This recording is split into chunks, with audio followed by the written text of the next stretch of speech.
Hello and welcome to the inaugural edition of the Leading Edge Speaker Series brought to you by the Master of Science in Organizational Leadership Program and the Johns Hopkins University Office of Advanced Academic Programs. Today's event features Angela Thieman Dino and Waldo Martin discussing organizational resilience and specifically looking at the Royal Canadian Air Force through the lens of Romer's Rule. My name is Peter Huggins and I'm the event producer.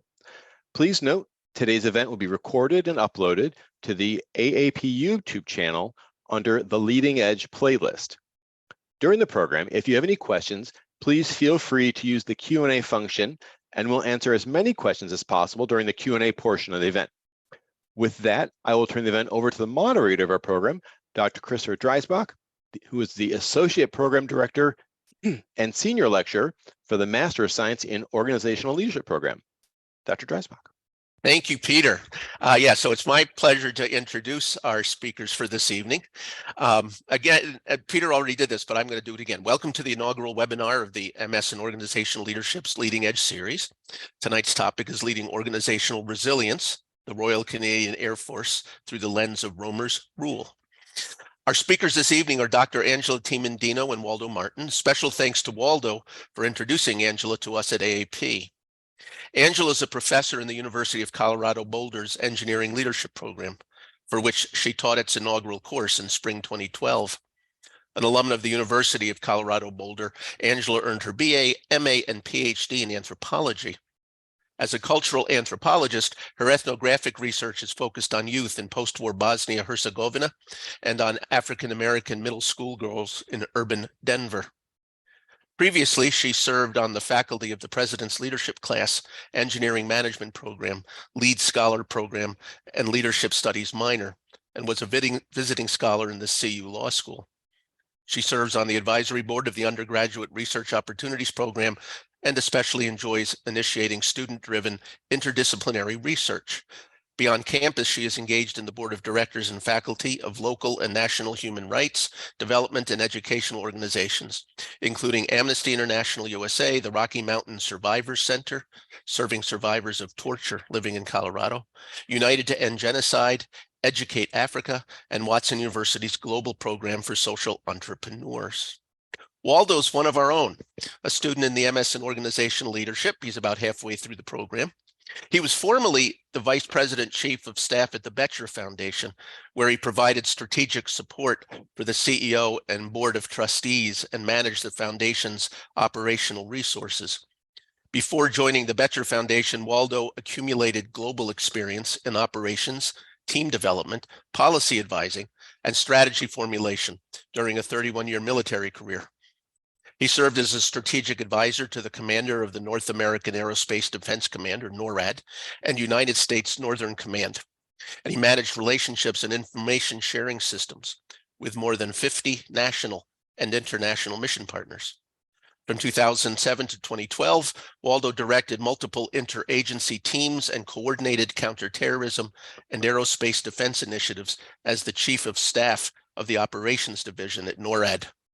Waldo's a fighter pilot and a veteran of Operation Allied Force in Kosovo and Operation Iraqi Freedom, and commanded an international flying training squadron. After retiring from the Royal Canadian Air Force in 2014, Waldo provided program management for $600 million in projects at a Fortune 50 aerospace company. He's also a guest lecturer on leadership and global issues. So you're in for a treat. Welcome, Angela and Waldo. Thank you. Angela, I think you're going to start, right? I am. So over to you, ma'am.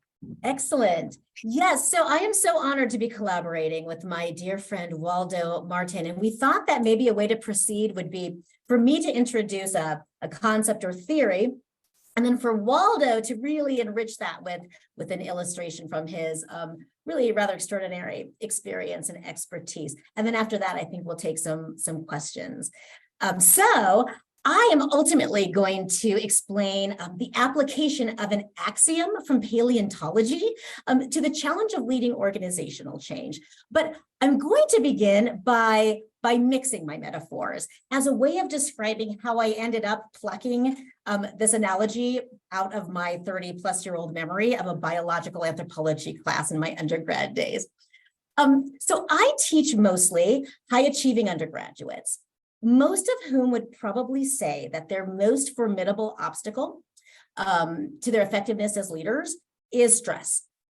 They live in complex, dynamic, demanding conditions, and their ability to adapt to stress is challenged. And so we find ourselves often using a metaphor that we borrow from applied science. Now, these are engineers, and so we geek out over the definition of toughness versus the definition of resilience from the point of view of a material scientist. So if you bear with me, toughness from the point of view of a material scientist refers to the ability of a material to absorb energy until it fractures. So I have a plastic ruler here. It's pretty tough because it can take a lot of stress before it breaks, right? But when it fractures, it permanently loses its original form, right? It's reached its limits of toughness at that point where it fractures.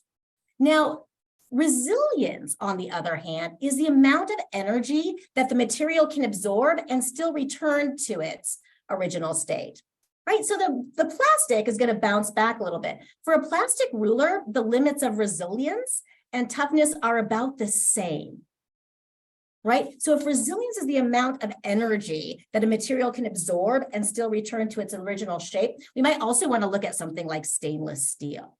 Right? This can absorb an awful lot of energy and still bounce back to its original shape. It's really quite resilient. But there's also a point where stainless steel reaches its limits of resilience. And that point is actually quite long before it hits that point of fracture, that point of toughness. So what's the point?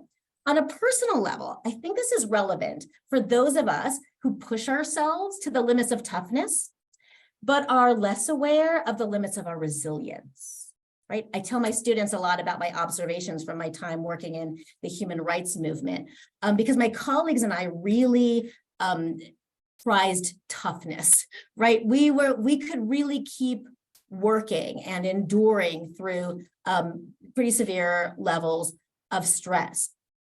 However, sometimes we endured beyond our limits of resilience.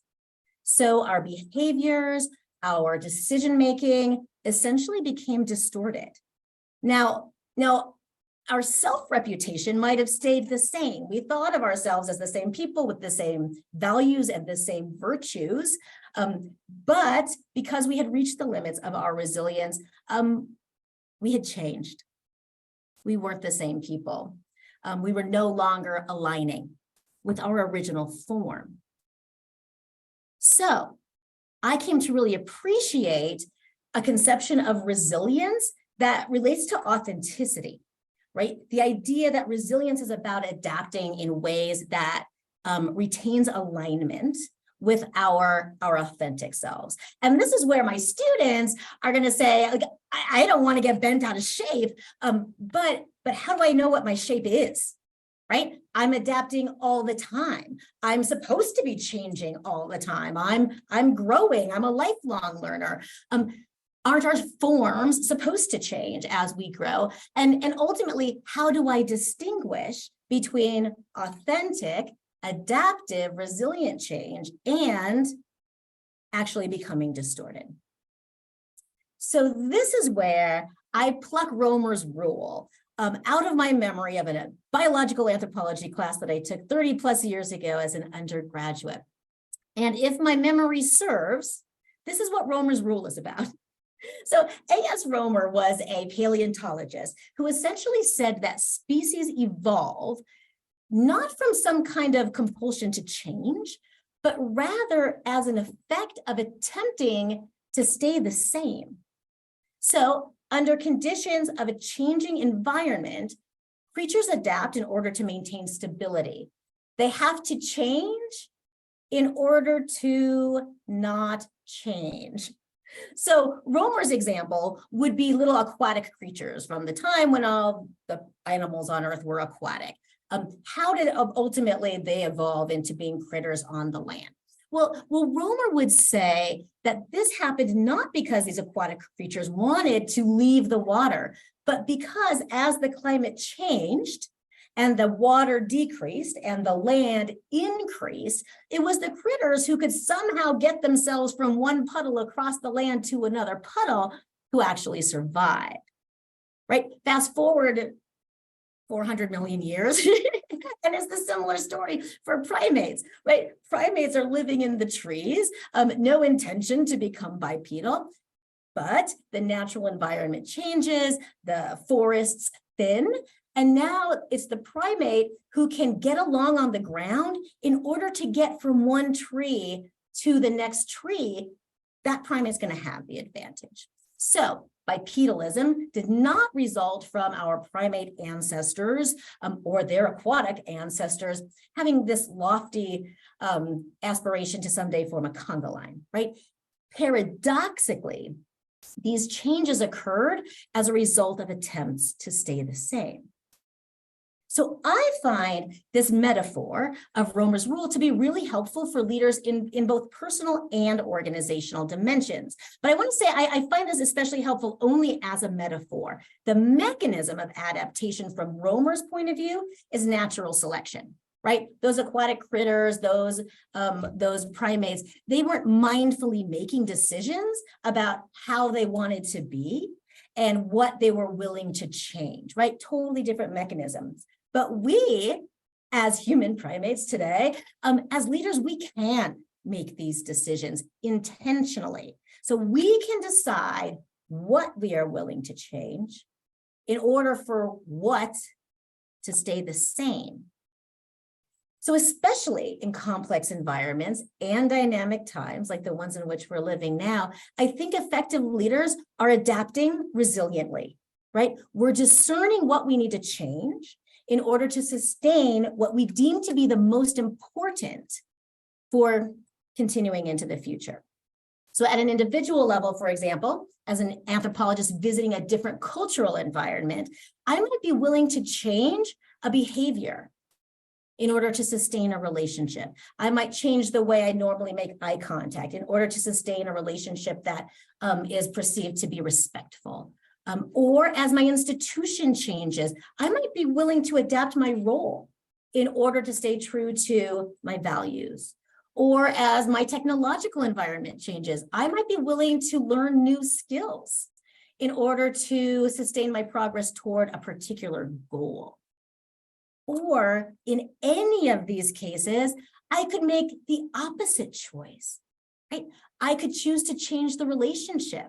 I could choose to change the value. I could choose to change the goal in order to keep my behavior, my role, my skill set the same, right? So similarly, on an organizational level, as leaders of organizations, we can use Romer's rule as a kind of lens through which we can analyze our challenges and our options to discern a way forward intentionally. We can thoughtfully grapple with analyzing the complex and dynamic environments within which we are trying to sustain ourselves that are requiring us to adapt.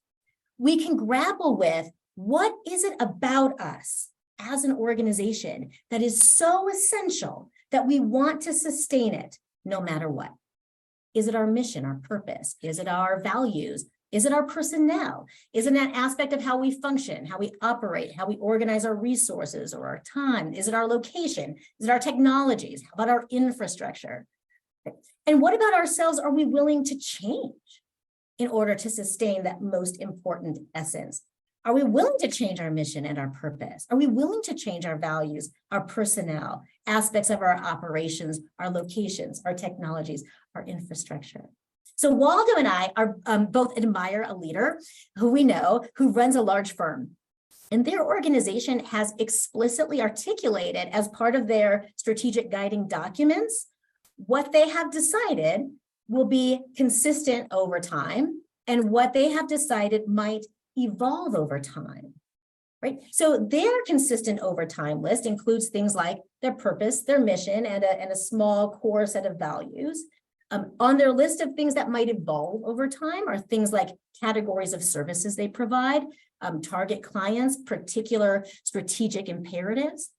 Now, Romer's rule would imply that it's important that they don't just think of this as two different lists, right? This is the stuff that's protected that we want to continue. This is the stuff that we're willing to change. What makes an approach resilient is the way they are strategically discerning in order to maintain this particular priority that we want to sustain under these particular environmental circumstances. We must change in this particular way, right? So identifying which of our priorities for continuity are under threat due to environmental or circumstantial changes, right? And then identifying which changes we have to make in order to protect that priority. That's the Romer's rule challenge. And here's the thing, if we do not lead our organizations in making these decisions intentionally, and arguably, I would say also making these decisions transparently, our organizations are going to tend to change in the ways that we may not have chosen if we had been more intentional, right? Mission drift, ethical entropy, programmatic identity crises, obsolescence. These are the symptoms of an organization that is not adapting with intentional resilience. So before I turn it over to Waldo, just one more observation. As an analytical approach, this is challenging enough, right? The information gathering, critical thinking, strategic discernment aspect of applying Romer's rule to analysis is intellectually very challenging. But this is also a very human challenge. We're talking about changing aspects of organizations to which human beings are deeply emotionally and meaningfully attached, right? When we change something in order to sustain something else, we're sacrificing something that we value. So there's a lot at stake sometimes for people when we're making and implementing these organizational choices. And this introduces a whole new realm of challenges. This is the kind of thing that Waldo and I like to talk about. What kind of leadership approach and skills and virtues does it take in a particular organization under particular circumstances? What does it take to lead a collective in making these decisions and implementing these decisions and supporting the individuals in their personal resilience to whatever changes need to be made in order to sustain organizational resilience? So I'm going to turn it over to Waldo because all of that has still been quite abstract. And Waldo has graciously agreed to share a bit of his experience and expertise as a way of really illustrating how some of these dynamics work in real life. All right, take it away, Waldo. Thanks, Ange. Appreciate it. I'm just going to share some slides here. So bear with me 1 second. All right, everybody see that okay? Okay, great. So great, thanks, Ange. I feel like I'm in the episode or the book Lord of the Flies and I'm Piggy and you just gave me the conch shell. So anybody who knows a fighter pilot knows that now that I've got the shell, you can't have it back. And I'm going to talk about myself for the next couple hours. And then when I'm finished talking about myself, I'm going to talk about my airplane. So bear with me, strap in, hang on, and enjoy the ride. So again, thanks, Ange. Thanks to Johns Hopkins as well for the opportunity to talk tonight to on a subject that's obviously near and dear to my heart. I spent 31 years in the Royal Canadian Air Force, as Dr. Driesbach mentioned. But before we start, I need some help. I am not as young as I used to be. I need everybody kind of to remember this for me. I need you to write down two numbers for me. The number is 1.8 and the number is 1.5. I know they're kind of abstract and I'm not good at mental math anymore, so they're going to come in handy a little later on. But thank you for doing that. So, but before I get right into it, I'm going to take you to a little bit of take you on a historical journey today, a little bit about the Air Force before my time. And then we talk about a practical example of the application of what Anne just talked about here with Romer's rule from my own personal experience. But first of all, I just want you to use your imagination for a little bit. I want you to think of yourself as part of an organization. You got about 4,000 people in it. And over a 5-year period, you grow to 215,000 people. Then over the next 5 years, you shrink to 12,000 people. Then over the next 5 years, you grow again to 54,000 people. I would say that's a pretty wild ride, and I think Disney World would be pretty envious if they could have that and capture that and make it something they can make money off of. So, so very, very wild ride. But what was that? Well, let me see if I can actually advance my slides here. Here we go. Well, it was the history. It was kind of the Royal Canadian Air Force between 1939 and 1954. That's what happened. So just to orient you to the slide a little bit, the line is the strength or the personnel in thousands of people, and then the purple bars, mauve bars, are the number of aircraft. So it's a pretty crude representation, not a lot of detail, but I just wanted to kind of walk you through and orient you to that. So you can see from 1939, we had 4,000 people and about 180 aircraft. Peak of the war, the Royal Canadian Air Force, believe it or not, was the 4th largest Allied Air Force in the world in 1944. 1,500 aircraft and 215,000 personnel.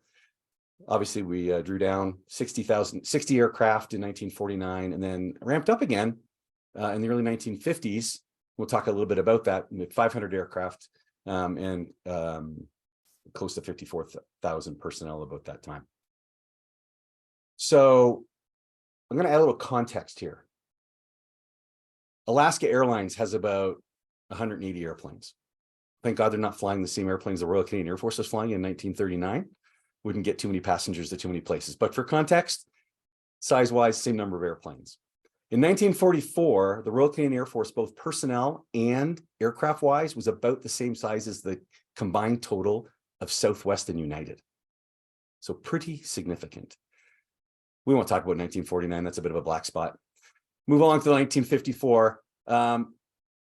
Aircraft-wise, personnel-wise, it's about the same, around 54,000 people. Southwest has a little over 700 airplanes right now. So, Royal Canadian Air Force had about 30% less, and that's not too important right here, but the context is it's very similar with at least personnel-wise and close, at least in aircraft, and we'll talk about that more in a second.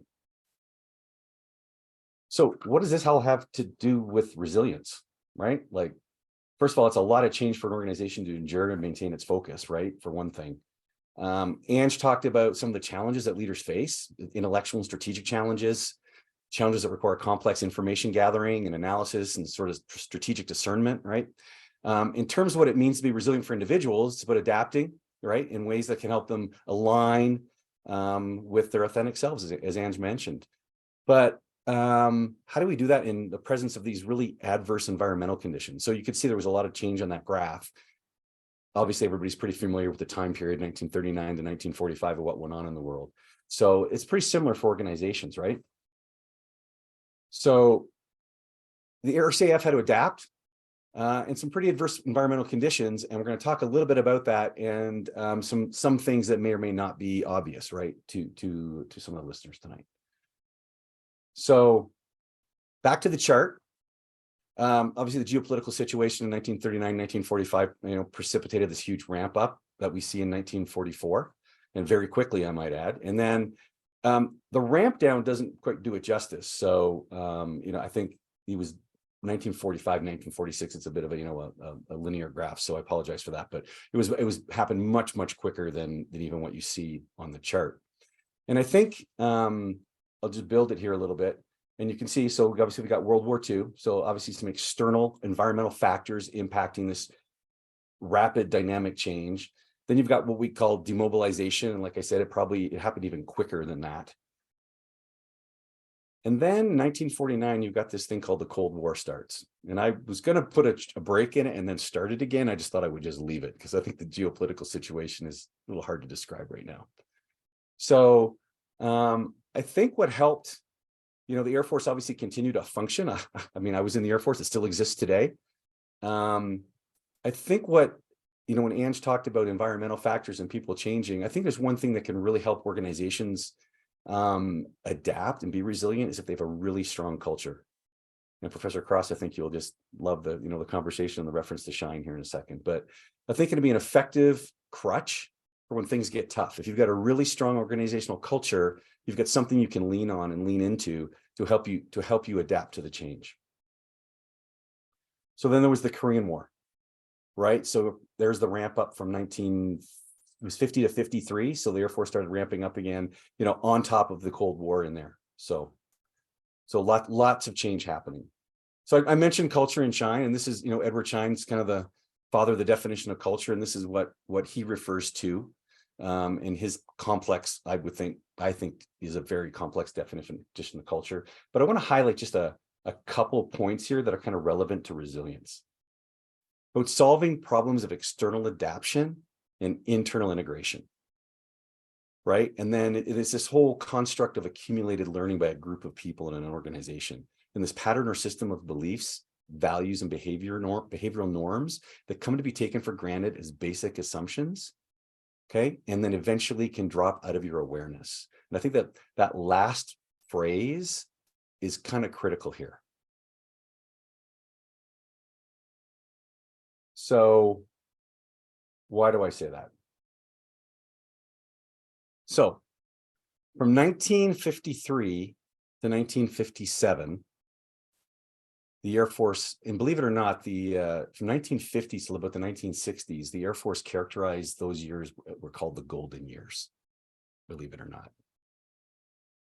These two numbers represent the numbers I asked you to remember, 1.8, and I think it was 1.5, if I can remember correctly.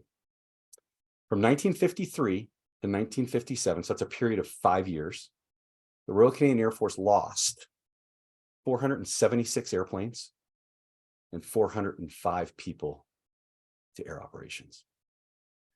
That is 1.8 airplanes a week and 1.5 people. Now, remember what I said at the beginning? I'm trying to put it into context. The Royal Canadian Air Force is about the same size as Southwest Airlines. Could you imagine Southwest Airlines losing 1.8 airplanes a week and 1.5 employees, not to mention the type of airplanes they fly with a whole bunch of passengers in the back? Astounding and astronomical are the only things that come to mind. So, not a great example of resiliency in my personal opinion, but I think it goes back, I'll relate it back sort of the concept of the culture. But one of the things that also happened in this period was the introduction of the jet aircraft and jet fighter. So in 1950, the F-86 Sabre becomes Canada's first frontline fighter. So some pretty dramatic change. And another thing you want to think about when you look at this chart in context with that, in the broader context, you've got a big ramp up from 1939 to 1944. You build up expertise in battle, you get, combat hardened veterans come back, and there's this huge demobilization, which takes you down to, 12,000 people. So who were the people that stayed? What were their backgrounds? How many pilots did you keep? What type of backgrounds did they have? And then you've got this ramp up again and an introduction of a jet aircraft. So the question is, was the Air Force really being resilient in what it did? And I would argue no in this context, right? Like, I don't think they were really thinking about what was happening. I think there's a lot of strategic things going on in the world, the kickoff of the Cold War, the Korean War. Strategic leaders probably had their minds in one place, but who were the people that were training the new pilots to go on to become pilots in a jet for the first time? And for those that aren't familiar with the F-86 Sabre, there are no duals or what's called two-seat variants. They are all single-seat airplanes. Your very first flight in an F-86 is by yourself. And this is not like introducing the F-22, which is a very similar construct where it's a single-seat airplane. There are no two-seaters. But we didn't have simulators in 1950, where today a lot of training is done in the context of simulation in ground school, which they obviously had back then. But I've heard stories. I've talked to pilots who flew the F-86, and they were telling me their very first time in the airplane, they would go taxi the airplane. They actually would have the instructor would be standing on the steps on the side of the airplane. There's a little step, kick step that drops down, and you can stand on it and hold onto the rail with the canopy open. And they would let the student taxi around the airport while the instructor was hanging onto the airplane. So a very different world back then. Not sustainable, right? So, so what happened was the chief of the air staff in 1957 says, something's got to change. We have to adapt. We cannot continue to do what we're doing, or we're not going to have an Air Force. So he implements and modifies. They tried to implement a flight safety program during the war. It didn't quite get off the ground. Obviously, then there's demobilization, and then you've got the Korean War and Cold War and things kicking off. Not until late 1950s did the Air Force finally get its act together and institute a program which looks at accidents from the perspective of education, learning to educate aviators and people involved in air operations so that they can prevent future accidents. Before that time frame, it was a blame game. If you were involved in an incident or accident, it usually resulted in, punishment of some sort if you found that you were at fault. Very, very different culture. So that's where the start changed. And I'm kind of going to sort of leave the history lesson here, and I'm going to kind of fast forward sort of to my time in the Air Force. So from the 1960s till I joined the Air Force in the early 1980s and started flying in the late 1980s, flight safety continued to improve, and new science was implemented. And one of the new things that came out was this thing called Reason's model. And James Reason developed this in the early 1990s, sort of the Swiss cheese model of causal effect, right? So, and this is what they used to teach us as young aviators, that, don't line up the Swiss cheese holes, because that's how accidents happen, right? So basically, this is the kind of the theory they presented to us. Then it was adapted in the flight safety world, the world I was in, and I was also a flight safety officer later in my career. So we adapted this a little bit and kind of put some, vernacular to the flying world behind it. So if you start at the back in the top left of the right side slide there, where you have organizational influences, you've got unsafe supervision, you've got preconditions for unsafe acts, you've actually got acts, and you can actually have an accident if those things all line up, right? And things happen. So you've got latent and active failures within a system. But I think what happens is sometimes we try to manage systems. We think the systems are perfect and the people are imperfect within the system. And we're always trying to adapt the people and make them change. But I got to remember, the system was created by people.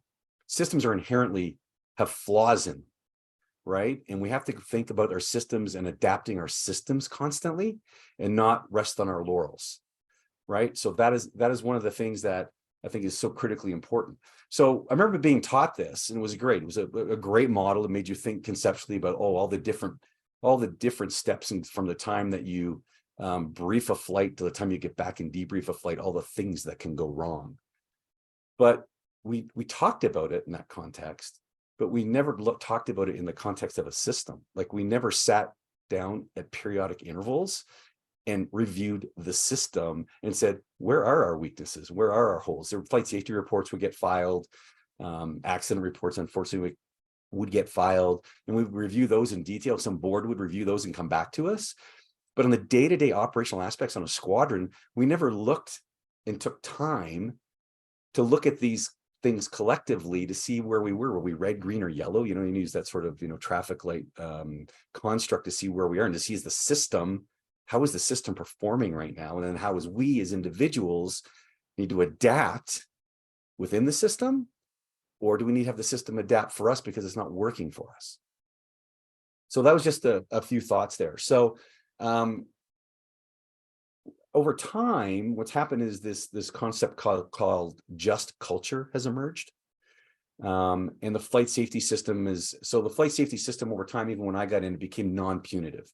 So it started with the changes in the late 1950s, and over time it evolved so that, to a point where if you had an incident or an accident, you want people to report so people can learn and prevent future incidents or accidents. So you want to have this sort of open transparency and reporting. And it kind of goes back to this, why I find culture so critically important to adaptation, right? To adapting and being relevant and staying, in this case, safe, so you can continue to operate.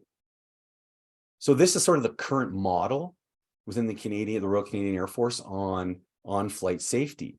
And on the left-hand side, so the left-hand side is also the same as the little smaller boxes across the middle. So you can have a human honest mistake. You can have a systematic problem. There could be a training problem. There could be a mission issue that cause you to deviate from the mission. And then you can get into these things called like person-centric deviations where, I'm taking my airplane away for the weekend because we're going to cross country to practice my instrument flight rules training, but I'm going to go home and visit family. But I think I'll go buzz the family farm on the way into the airport. Right? That's a person-centric deviation. And then there's obviously sabotage or malevolent act, right? Like I've not seen what's happened. So they've got this framework now. And what happens is you go into this model, and it's kind of similar when I was serving, that you investigate accidents or incidents. Hopefully people report incidents before they become accidents.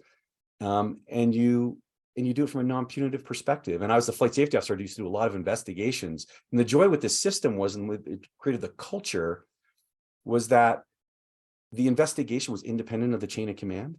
So independent of the unit and the organization's leadership. And only if you got into the bottom two things about a person-centric deviation or a malevolent act, and you can see I've got two black circles, ovals there. One's got punishable and one is the lower one, and the upper one is non-punishable. Only if when you got and you saw something like that would you inform the chain of command. The beauty of the system was, though, you never gave your evidence to the chain of command. They had to go find it out on their own and do their own investigation in parallel. So the flight safety system and sort of that disciplinary structure never crossed paths. So that created this environment and this culture that I think started in the late 1960s and grew over time and has got to this point. So I'll give you a couple, I'll give you an example about flight safety, and I'll work back and give you an example about culture change. So I was on a flight with a friend, and we left over the Christmas holidays in the winter of Moose Jaw, Saskatchewan, Canada, and it was like 30 below outside. And the plane we were flying was a trainer, side-by-side seating, and it had two external fuel tanks on it. And we packed the bags in the airplane and did the walk around. Basically, you got it all ready to go. And then they towed the plane out, so we had less time to spend outside doing all of our pre-flight inspections, but we still did our standard pre-flight outside. And the tanks, you can't really open them. Technically, the book says open the tank to check and make sure there's gas in it. But nobody does it. You just don't, because the way the pressure changes, the fuel will come out on you and it's awful, and you don't do that. So you kind of kick it. And you can tell, trust me, you can tell there's an empty tank and a full tank very easily. But the wind's blowing 20 miles an hour and you have your helmet on when you kick the tank. Guess what? You don't hear the sound, and you make the assumption that there's gas in there. So we were flying from Moose Jaw, Saskatchewan to Thunder Bay was our stop. We were flying over some very, very bad weather. And we got halfway, and we had very strong tailwinds. And we got about halfway there, and we transferred the fuel. And obviously no fuel transferred. And we got the warning that we had no fuel pressure in the tanks. So we had to divert into Winnipeg, Manitoba. The weather in Winnipeg was absolute minimums. It was probably one of the worst approaches I've ever had to fly to get in and land. We landed safely. And here was the culture. This was what was ingrained in my head. I turned to my buddy and I said, you turn the plane around. I'm going upstairs to file the flight safety report. It's the first thing I did. I had to go report that we were idiots, right? That we almost caused an accident because of our stupidity, right? And not following proper procedure. So that culture, and the investigation's done, and it's done, and it's out there for everybody to learn from. And there's nothing punitive from that because we made an honest mistake. Going back to sort of the Romer's Rule culture thing. So the F-18, which I also flew, got introduced into service in the early 1980s. And we used to do a lot of low-level flying in Canada. And then in the mid-1990s, the late 1990s, when Kosovo crisis happened, and I ended up flying over there, was the introduction of precision-guided munitions, at least in our inventory. They used them in the first Gulf War in the early 1990s. Canada got them in the late 1990s. And with the introduction of precision-guided munitions, we changed our operating environment from the low-level environment to medium to high-altitude level environment. So immediately you would kind of think, wow, this is going to be much safer. This is awesome. So we changed some of our tactics, techniques, and procedures to go do that, which was great. What we didn't do was a complete review of the entire system. We made a lot of assumptions on safety just because we were operating at higher altitude. So for example, when you're flying low level, you drop what are called dirty bombs, retarded bombs. So when the bomb comes off the airplane, immediately usually these fins open up and it slows the bomb down. So you get aircraft bomb separation, and the bomb impacts the target, and you don't get what we call fragged by the explosion, because you're down pretty low, usually 200, 250 feet. Up at 20-some thousand feet, that's not a problem, right? You're never going to get fragged. But at low level, so the bomb's coming off, the bomb time of flight can be 5, 6, maybe 7 seconds at most. So when that bomb comes off the airplane, there's a wire attached to it. And when the bomb comes off, the bomb arms when that wire pulls, and it's got a timer on it. So usually it arms immediately, or you can set it at a half a second, 1 second, 2, 15, 30 seconds, whatever. We were always used to setting them at like immediate or 1 to 3 seconds. When we switched to the medium altitude environment, we never changed our fuse settings. So I'm getting ready to go to Kosovo. About a week before I leave, we all had to do a live drop with our new precision guided munitions. And I'm at the range and I drop my bomb and I am flying over and I'm trying to spot it on the forward looking infrared pod because it's dark outside, it's night. And I don't see the bomb explode. I don't even see, usually you can see it come into the view on the screen and you see it explode. It's quite predominant and nothing happens. And we're like, oh, I'm number 2. And I tell my lead, I said, I think I had a dud. So we're talking, I'm following him by a couple miles. He went through, dropped his first, followed him around. I dropped mine second. And we're talking as we're flying around the pattern trying to figure out what happened. And the range safety officer comes on and says, are you guys using flares tonight?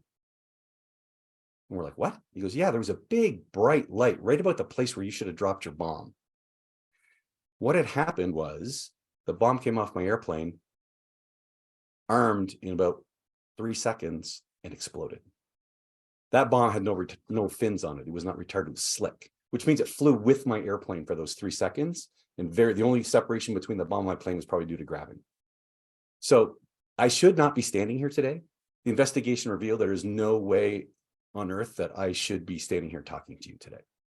It's by dumb luck that my plane did not get fragged. But it gives you an example of, we rested on our laurels thinking about, we had a big environmental change, but we didn't really take the time to look at how we had to adapt to operate in this new environment. It almost cost me my life, but I'm here today. So anyway, that's hopefully some thoughts of my practical experience and knowledge of my professional career tied on to Angie's discussion of, adaptation and Romer's rule. So thank you. And I'll stop. Sure, there you go.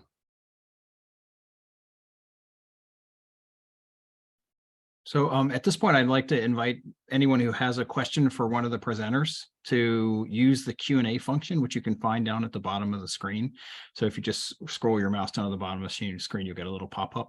And if you just type those in, I'll be happy to pass them along to the presenters.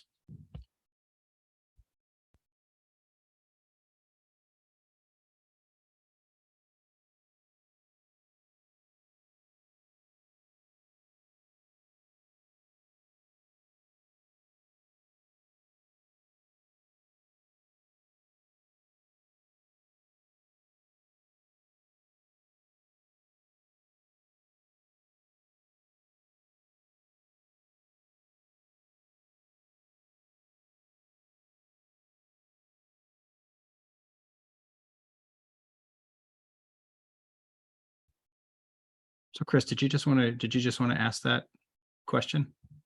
You're muted right now. I think I did it in chat rather than Q&A. Apologize about that. Yeah, it's only very recently that I was asked to help a church kind of recover from 30 years of a previous priest who retired. And one of the first things I picked up in an effort to learn how to do that was a distinction between change and transition. And the argument that I encountered was that change happens whether you want it to or not. Transition happens by intention, right? And so as I was listening to both of you, and perhaps I was projecting, I think I was hearing that distinction, that you're going to change whether you like it or not. So what are you going to do to make the transition that's necessary? Is that fair? Am I reading into both of your thoughts that distinction or not? That distinction makes a lot of sense to me, Chris. And I think that idea of I had not thought of that distinction until you posed the question, but that was what first came to my mind, which is that transition is something that usually I hear usually hear that phrasing when there is a vision of what we are changing toward. We are transitioning to something. And I think you're right. It's a really helpful transition to think of change, especially as Waldo was saying too, change happens anyway. Yeah. That's what I was hearing. Thank you. Yeah, and just to add that, I find, and this is my personal experience, maybe militaries are just arcane organizations and they have such deep-rooted culture. Frequently, we don't change unless we have to, like it's forced on us, as opposed to this aha moment internally. We're going, oh my God, that doesn't work. We better make a change. Like we'll do incremental transition to improve and be better. I think everybody does that, and most organizations do that. But when I think when I hear in your question is this wholesale change, like this dramatic shift, like new airplane or new operating environment. Like we generally don't think of doing that unless it's somebody external, in at least my perspective. More frequently, I know it can happen internally. I find it's more frequently when those that give you your guidance or your mission. So it could be internal, I suppose, and your boss or your leadership wants something dramatic or something different, and you kind of resist. Nothing I learned from Dr. Cross's class was we all want to resist, even if it's good for us, right? We're all prone to resistance no matter what. So managing that, and so sometimes you manage it to a point where then instead of a transition, which it could have been, it ends up being a big change. So. Thank you, Waldo. So I have a question from Gretchen. Waldo, you know I love a good history case study. And Gretchen's asking about looking forward with the Canadian Air Force. So has the Canadian Air Force taken the lesson you learned and incorporated it into a dynamic resilience process or policy moving into the future? And as a follow-up, do you feel they have applied Romer's rule? I haven't read it yet, but they did just release a new strategy, and they did finally make a decision to buy the F-35. So I think that is going to have some dramatic change. I hope, and my understanding is we are doing things differently with the F-35 purchase than we did with the F-18 purchase. So I didn't talk about that tonight, but when we bought the F-18, it was a much simpler airplane to fly, much harder airplane to fly as a weapons system than our previous airplanes. But the way we purchased it to save money created inherent training issues and problems that caused a series of accidents that actually ended up having twice the accident rate in the first 10 years of owning that airplane than we anticipated. We actually had double the accident rate that the US Air Force had on its F-16 fleet. And we had 2 engines and they had 1. So there was some inherent issues there. I think with this purchase, they've learned those lessons, and there's a different mentality, I think, going forward about what comes with the airplane, not just the plane. Interesting. Thank you, Waldo. Danny has a question. We are not always that good at leading change, but we are always excited about the change. How does Romer's rule help us understand the challenges of leading change, and how do we proactively address the change to create a culture of change?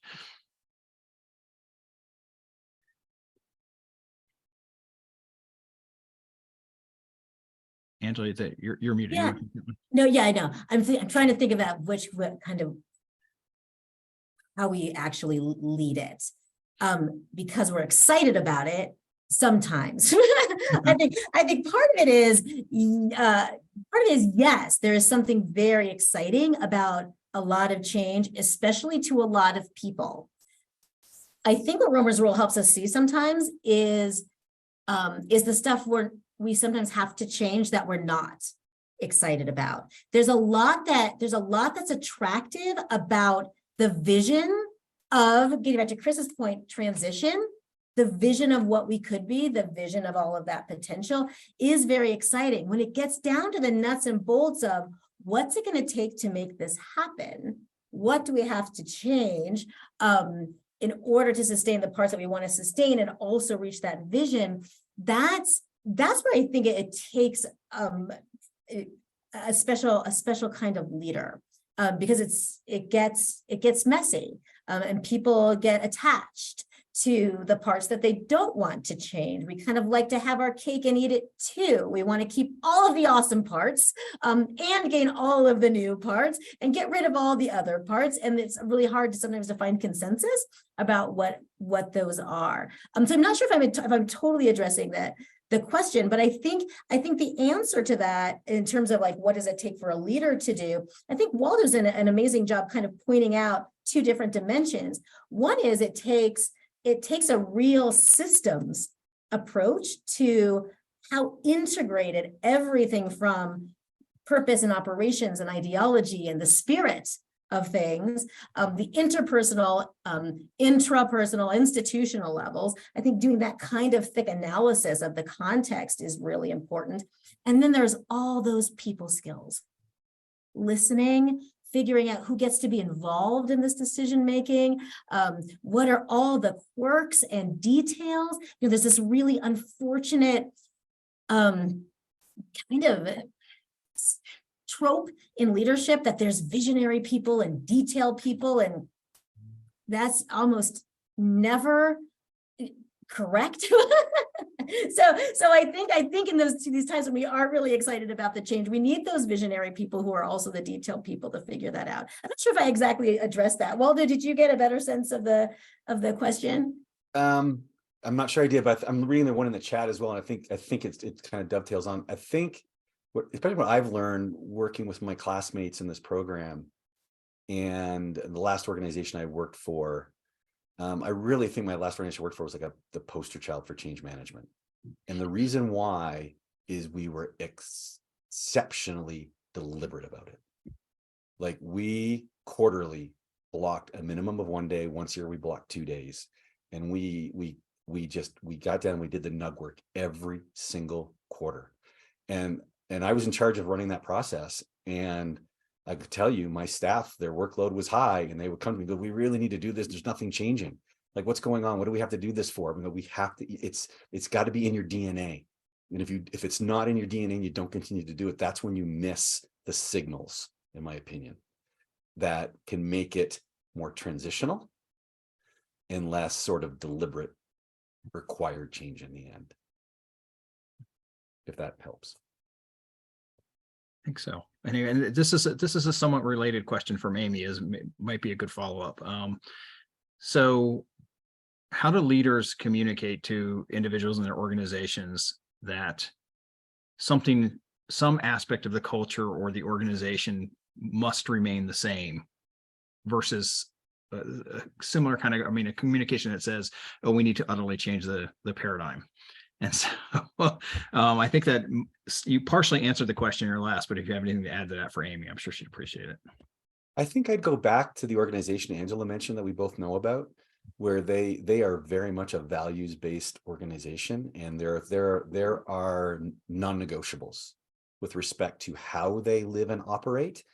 And I shouldn't say non-negotiable. I think they're negotiable, but they're negotiable in the context of they do it together. It's not a top-down driven construct. When they came to their core values, it was a very democratic process to ensure that everybody who was there understood why they were there and how they contributed to the overall mission of the organization, if that makes sense. Very cool. You know, this is funny. You guys are one question ahead of you're one answer ahead of all the questions. So Cody had asked you, this is interesting, Waldo. And Cody, if Waldo didn't answer this question, please let me know. But the question was basically, can you create two columns these are sort of the immutable values in the organization that are sacrosanct, they cannot be touched. And then another one that says these are, core values that, that might be eligible for change, something fundamental about the organization. I'm pretty sure, Cody, that Waldo actually caught that one. And I think Angela might have partially answered the last one. So let me try to get ahead a little. Do you have this is from Kristen, do you have a recommendation for a structure or process to aid us in assessing what elements of an organization need to adapt for resilience versus creating a more radical change? So structure or process. We had a specific process we used. It was, as a commercial process. We had a consultant that actually would come in and manage us through that specific, process. There was one of I think there's many out there, but, we did certain things. We didn't do everything. When we did it every quarter, we didn't do the same things every quarter. So there's within that process, there's probably 7 or 8 different tools you can use to assess how you're doing. Like, We have these things called 4 helpful lists. We do SWOT analysis, right? Just different things you can do at different times. And one of the things that we kept was I'm going to forget the name of it now, but it was basically historical. It's called a turning point profile for the organization. So we would sit as a team once a year. We would review this thing. We would look at what are the things that went on the turning point. What causes to change potentially our organizational structure, our mission. Like what has happened to us in the last year? Is anything? Something may not make the profile, but if something did, we would put it on there. So 5 or 6 or 7 years from now, when they're 50% of the people in the room are different, and they review this, they'll see not only what it was, but why it was changed. And then we have this historical context of why the organization is doing what it's doing today, which I think then informs future change to help make it less dramatic, more incremental. And it's just that deliberate process. So, you can find consultants out there, you can find things online to help you through it. But I think it just goes back to this, having something that you can use and just deliberately doing it, even if you don't think you need to. Great. So last question, we're going to take one more question here, and then we're going to wrap it up for the evening because I want to be respectful of our presenters' time. But the Kyle and Angela, you had mentioned sort of how human this process is at the beginning of the presentation. Kyle followed up with a final question. Any tips on how leaders of change can maintain their own resiliency when facing the inevitable resistance to their change effort? Ooh, that's a toughie. I could start for you, Angela, unless you got Do something. it. No, do it, Waldo. What was his name? Help me out, Angela. I need your help. Good to great. It was the Stockdale Jim principle. Collins. Okay. The Stockdale principle that Jim Collins talks about in Good to Great. Recognizing the brutal reality within which you sit, but then being willing to, doing those things you need to do to produce a positive outcome. Yeah. That's my thought on that. And having at least that one other person around you, if you can, even a tiny community, who can have your back and get the sacrifice that we make in order to maintain our personal alignment. Great. Team sport. Yeah. Thank you both so much. I'm gonna hold off on any additional questions, primarily because I just want a minute or two on behalf of the students in the MSOL program and the broader AAP community, Dr. Dreisbach and myself, to thank both of you for taking the time out of what I'm sure are very busy schedules, and taking time away from family and commitments and everything else to come and share some of your insights into Romer's role, and for Waldo to sort of make that a real thing by providing us a practical case study. I very, very much appreciate you both for your contributions this evening. You're getting lots of thank yous in the chat. I don't know if you can see that or not, but I think the students really enjoyed your presentation. So a wonderful, wonderful way to start off our seminar. Other than that, ladies and gentlemen, for the evening, this is the end of our presentation. If you would like to view a version of this, or somebody asks you about seeing it, it is available on the AAP YouTube channel under the AAP playlist. Thank you very much for your time, and you have a wonderful evening.